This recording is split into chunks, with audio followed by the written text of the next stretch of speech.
अखिल जगत स्वामी साम सदा शिव मल्हारी मणिमल्ल संहारक ऐश्वर्य प्रदाता शक्तिदाता जय दुरी गणाधीशित आदिरुद्र श्री मातंड भैरवा।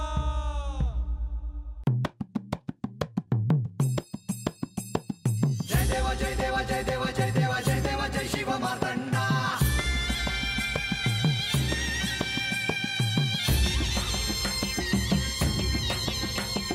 जय देव जय देव जय देव जय देव जय देव जय शिव मार्तंडा।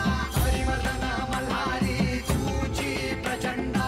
अगडदुम नगारा सोन्याची जेजुरी देव गेले जेजुरा निळा घोडा। अगडदुम नगारा सोन्याची जेजुरी देव गेले जेजुरा निळा घोडा। पाव में तोडा कमरी कर पटा बिहिर मस्तकी तुरा। खोबऱ्याचा कुटका भंडाऱ्याचा भडका बोल अहंकारा सदानंदाचा येळकोट सदानंदाचा येळकोट। जय देव जय देव जय देव जय देव जय देव जय शिव मार्तंडा। जय देव जय देव जय देव जय देव जय देव जय शिव मार्तंडा। हरिवर्धन मल्हारी तुझी प्रचंडा। जय देव जय देव जय देव जय देव जय देव जय शिव मार्तंडा। हरिवर्धन मल्हारी तुझी प्रचंडा।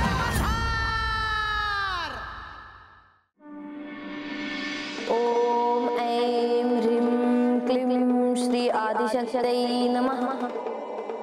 ओम ऐं ह्रीं क्लीं श्री आदिशक्तये नमः।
माणसा आता बरं वाटतंय का? हो, पण मला काय होत होतं हे मला कळत नव्हतं. काही ऐकायला येत होतं का? काही दिसत होतं का? कोणीतरी माझी आठवण काढतंय असं मला वाटत होतं. अंधुक अंधुक दिसत होतं. काहीतरी ऐकू येत होतं. शुभ संकेत आहेत. कशावरून? तुला सत्य समजण्याच्या दृष्टीने घटना घडत आहेत. पण मला ते समजावं असा माझा आग्रह नाही. ते तुझ्या हातात नाही. पण तुला समजावं म्हणून कोणीतरी प्रयत्न करत असेल.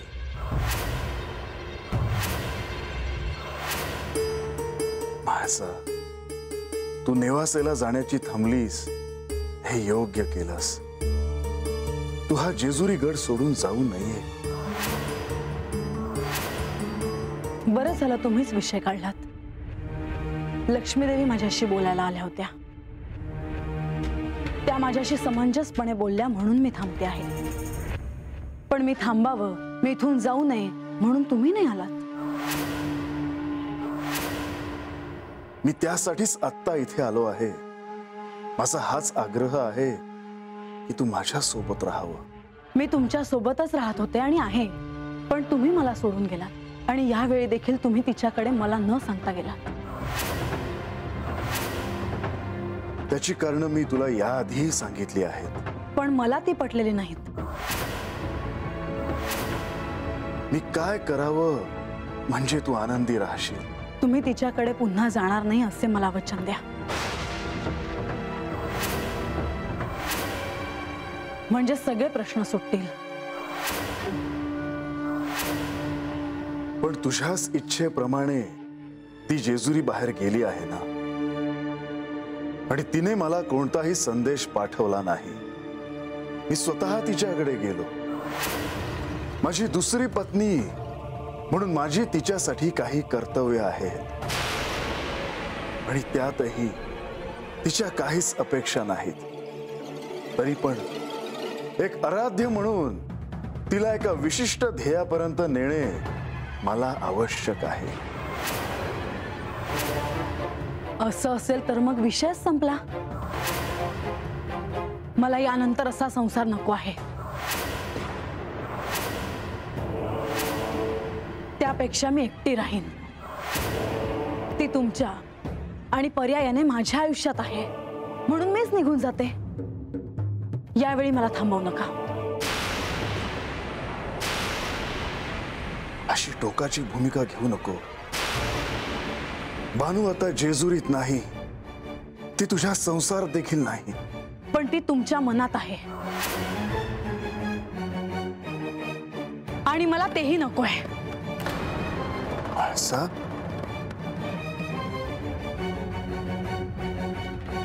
तू एक विसरत आहेस की हा खंडोबा केवळ सत्याच्या बाजूने उभा राहतो. तुझ्या बाजूने सत्य आहे, आणि म्हणून मी तुला आग्रह करतो आहे. म्हाळसा, सर्वांप्रती माझे एक दायित्व आहे, आणि काहीही झाले तरी ते मी पार पाडणारच आहे.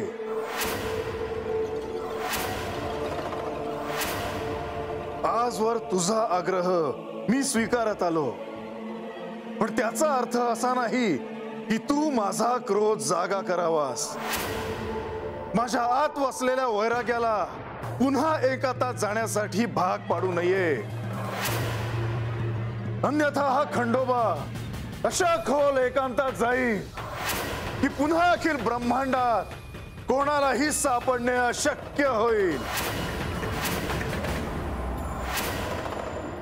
कदाचित या संसाराचं हेच भविष्य असेल, पण मी म्हाळसा माझ्या देवांचे कधीही विभाजन होऊ देणार नाही.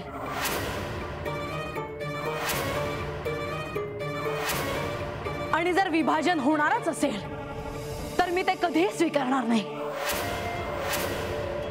माझ्या मनात, माझ्या देहात, माझ्या अंतर्मनात, माझ्या आत्म्यात खंडेराय आहेत, आणि त्यांची जागा जशी कोणी घेऊ शकत नाही तशी माझ्या पतीच्या मनात, माझ्या आराध्याच्या मनात कोणीही जागा घेणार असेल तर मी ते पाहीन असं कधीही होणार नाही. आजपर्यंत माझ्या क्रोधाच्या ज्वालामुखीवर मी नियंत्रण ठेवलं, नाहीतर ती बानू त्यात भस्मसात झाली असती. आजवर मी तिला क्षमा करत आले, पण यापुढे मी तिला कधीही क्षमा करणार नाही.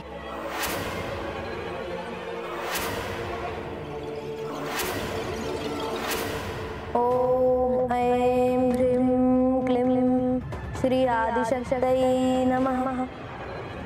ओम ऐं ह्रीं क्लीं श्री आदिशक्तये नमः. म्हाळसा, म्हाळसा, म्हाळसा,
देवा, तुमचा आवाज ऐकून सेवकांनी कल्पना दिली. काय झालं देवा? बोलता बोलता म्हाळसेला भोवळ आली. त्यांना शुद्ध येईल यासाठी काय करायचं? मी आणीन तिला शुद्धीवर, चिंता नसावी.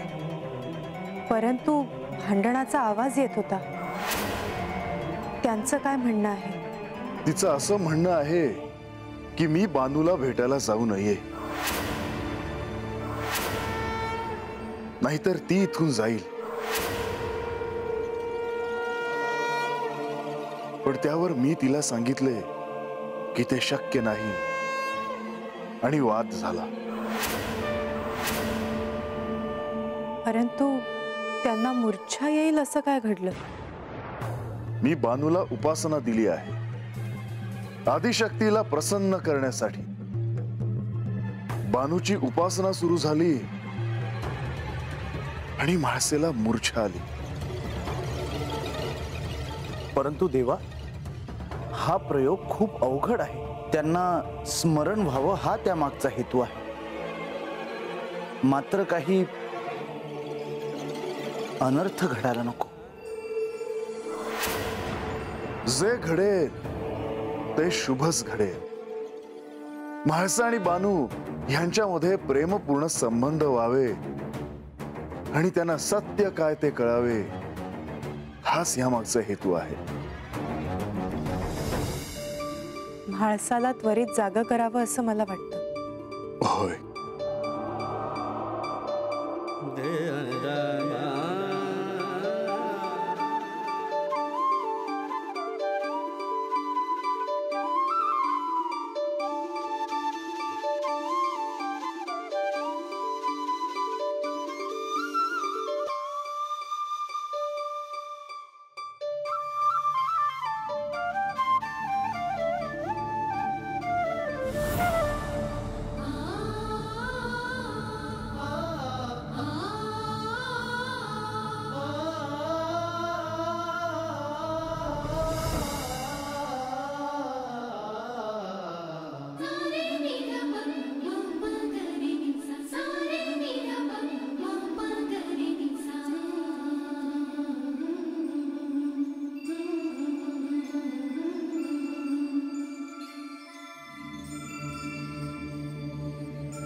आता कसं वाटतंय तुम्हाला?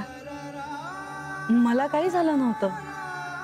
मला केवळ भोवळ आल्यासारखं वाटलं होतं. देवी, आपण विश्रांती घ्यावी. देवा, आपण बाहेर जाऊया.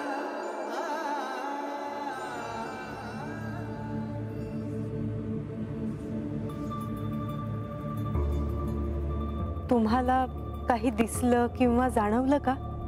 मला हिमाच्छादित प्रदेश दिसला आणि अजून खूप काही दिसलं. हा एक अत्यंत दिव्य अनुभव आहे. काही झालं तरीही हा जेजुरी गड सोडून जाऊ नका. जेजुरी सोडून जाण्याची इच्छा माझी देखील नाहीये, पण रागात मला काय होतं मलाही कळत नाही. माझं ऐकाल ना? हो.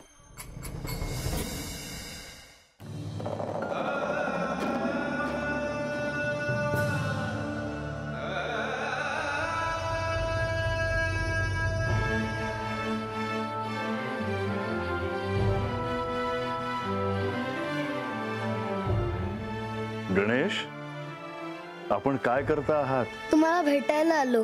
हो, मग काय विचारायचे आहे? मला कळलं आहे तुम्ही कोणाची प्रतीक्षा करता आहात ते. तुम्हाला तर कळणारच. तुमच्या भक्तांना तुमची प्रतिमा जी ध्यानात राहील त्याचे सौंदर्य त्यांच्यामुळे वाढणार आहे. होय, आपण थांबलात तर आपण एकत्र भेटूया. हो, मी भेटणार आहेच. मी पाहतो ते आले आहेत का.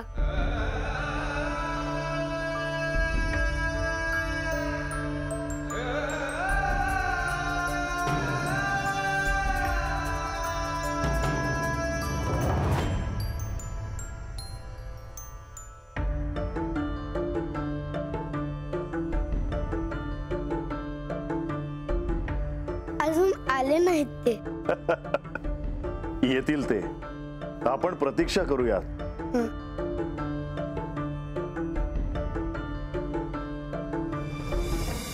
ए गणोबा, गणोबा, अरे गणोबा, अरे गणोबा थांब थांब थांब, व्हायच थांब. अरे काय चाललंय कळणं झालंय बाबा.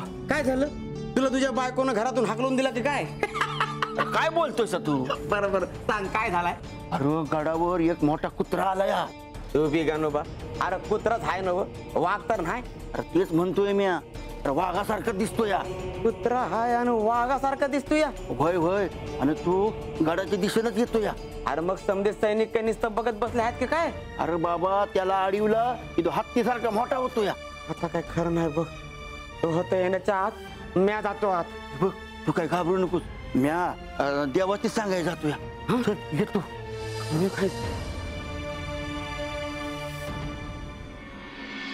गडावर श्वानराज आले आहेत असं कळलं आहे. उत्तम वार्ता आहे. मल्हारी चरित्रात श्वानराजांचं महत्व त्या निमित्ताने सगळ्यांना कळेल. मला देखील उत्सुकता आहेच की गडावर त्यांचं स्वागत कसं होतं, त्यांना पाहून सगळेजण काय म्हणतात. सगळ्यांना निश्चितच आश्चर्य वाटेल. परंतु श्री खंडेरायांना जे जे प्रिय आहेत त्यात श्वानराज येतात. मणिमल्लांच्या युद्धात देखील ते त्यांच्या बरोबर होते. अनेक दैत्यांना त्यांनी यमसदनी पाठवले आहे. दैत्य त्यांना पाहूनही भयभीत व्हायचे. परंतु श्वानराजांचं असं रूप पाहून गडावर लोकांना भय वाटेल. मला वाटतं श्वानराज सौम्य रूप घेऊन येतील, कारण त्यांना श्री खंडेरायांना भेटायचं आहे. लोकांना भय दाखवण्याचा त्यांचा हेतू नसेल. मला असं वाटतं की ह्या वेळी आख्यानात नारद मुनींनी श्वानराजांबद्दल सांगावं, म्हणजे सगळ्यांनाच त्याचा नेमका अर्थ कळेल. आपण त्यांना तसं सांगूया. आपण येता आहात ना श्वानराजांना भेटायला? नाही, तुम्ही भेटून या. मी भेटेनच त्यांना नंतर. असं का? आपल्यावर श्री म्हाळसा देवींना थांबवण्याचं जे दायित्व होतं ते आपण पार पाडलं आहे. परंतु प्रश्न आता अजून सुटलेला नाही. ह्यावर काहीतरी विचार करावा लागेल. मी एक सांगू का? म्हाळसा जे काही म्हणतायत ते एक पत्नी म्हणून मला योग्यच वाटतं. आता आपल्याला ठाऊक आहे की हे सगळं का घडतं आहे, परंतु त्या त्यांच्या जागी योग्यच आहेत. आणि म्हणूनच मला त्यांना थांबवणं अवघड गेलं. कारण कोणत्या स्त्रीला आपला पती दुसऱ्या स्त्रीकडे गेलेला आवडेल? परंतु श्री म्हाळसा देवींना सत्य समजावं या अनुषंगाने जे जे प्रयत्न झाले आहेत त्या अनुषंगाने त्यांनी हे समजून घ्यावं की बाणाईकडे श्री खंडेरायांनी जाण्यामागे काहीतरी वेगळं प्रयोजन निश्चितच आहे. हे श्री खंडेरायांनीच त्यांना समजावणं योग्य आहे. तुम्ही नका जाऊ त्यांना समजवायला. असं का म्हणता आहात देवी? कारण काहीही झालं तरी तुम्हीच पुढे असता म्हणून. काय हे देवी? तुम्ही येणार आहात का? नाही, या तुम्ही. मी नंतर येईन. येते मी.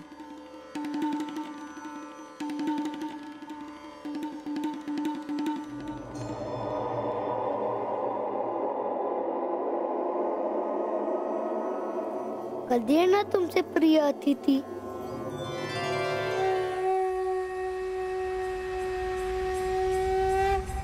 नमो चंड मातंड तो खंडधारी, उभा जेजुरीला असे सौख्यात. गडावर त्यांचे आगमन झाले सुद्धा. मलाही त्यांना भेटायचं आहे.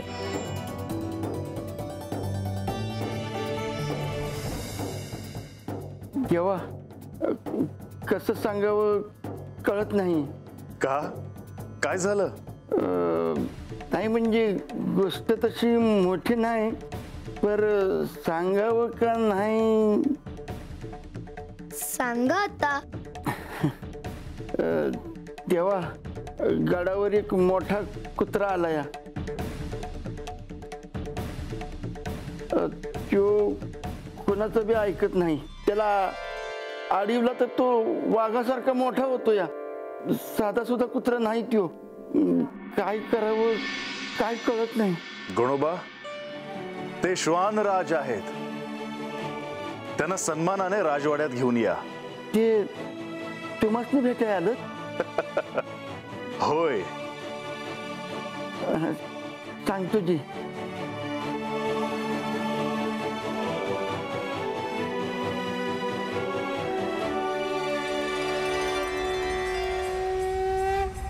नमो चंड मातंड तो खंडधारी उभा जेजुरीला से सौख्यारी करी सूल शोभे तुझी थोर सत्ता नमो भैरवा शंकरा विश्वनाथा. नमो चंड मातंड तो खंडधारी उभा जेजुरीला से सौख्यारी करी सूल शोभे तुझी थोर सत्ता नमो भैरवा शंकरा विश्वनाथा.